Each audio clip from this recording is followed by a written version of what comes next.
ప్రభునందు ప్రియులైన మీకందరికీ యేసుక్రీస్తు ప్రభువారి నామంలో శుభవందనాలు తెలియజేస్తూ ఉన్నాం. ఎడారిలో సెలయేర్లు అనే దిన ధ్యానము కొరకై స్వాగతం. ఆగస్టు 9. నీ వలన బలమునందు మనుష్యులు ధన్యులు, వారు బాకాలోయలో బడి వెళ్ళుచు దానిని జలమయముగా చేయుదురు. కీర్తన గ్రంథం 84వ అధ్యాయం 5-6 వచనాలు. తేలిక హృదయాలతో ఉల్లాసంగా ఉన్న వాళ్లకు ఓదార్పు కలగదు.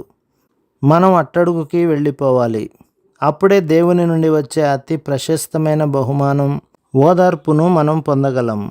అప్పుడే ఆయన పనిలో ఆయనతో సహకరించే వాళ్ళం కాగలం.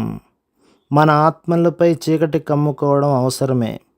ఇలా రాత్రి అయినప్పుడు, ఆకులు ముడుచుకున్నప్పుడు, పూరేకుల్లో సూర్యకాంతి తళతళలేమీ లేనప్పుడు లోటు మాత్రం ఉండదు.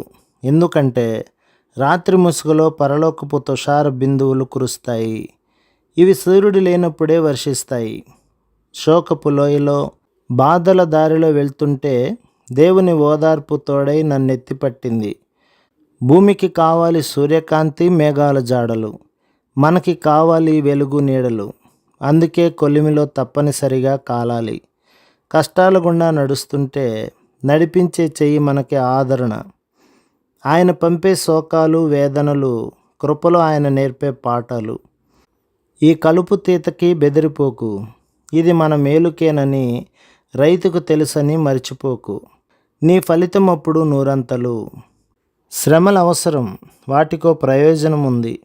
చీకటిలో శబ్దం విను, ముందు ముందు నీకంతా అర్థమవుతుంది. చీకటి లోయలో, వెలుగు నీడలో దేవుడే తోడు. రాత్రిళ్ళు పాటలు పాడు. ప్రభు మిమ్మును, మీ కుటుంబమును, మీ సంఘమును దీవించి ఆశీర్వదించునుగాక. ఆమేన్.